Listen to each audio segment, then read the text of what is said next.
Bonjour et bienvenue sur cette vidéo de présentation de la prestation compensatoire, conséquences financières éventuelles d'un divorce.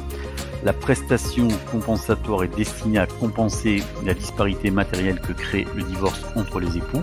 Donc en l'absence de disparité, il ne saurait y avoir de prestation compensatoire. Elle est fixée selon les besoins de l'époux à qui elle est versée et les ressources de l'autre, en tenant compte de la situation au moment du divorce et de l'évolution de celle-ci dans un avenir prévisible. Pour fixer la prestation compensatoire, le juge va prendre en considération les critères énumérés à l'article 271 du Code civil, notamment la durée de mariage ou encore les conséquences des choix professionnels faits par l'un des époux pendant le mariage. C'est notamment le cas lorsque l'un des époux démissionne pour suivre son conjoint dans le cadre d'une mutation.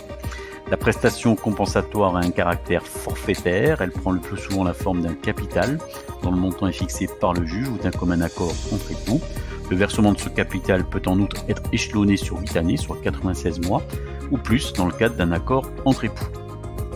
À la mort de l'époux débiteur, si la prestation compensatoire n'a pas été versée en intégralité, la charge du solde du capital passe ainsi à ses héritiers, qui peuvent cependant à tout moment se libérer du solde du capital.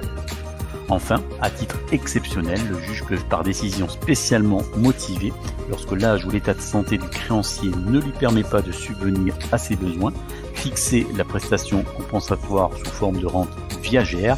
Le jugement rendu devra ainsi être spécialement motivé.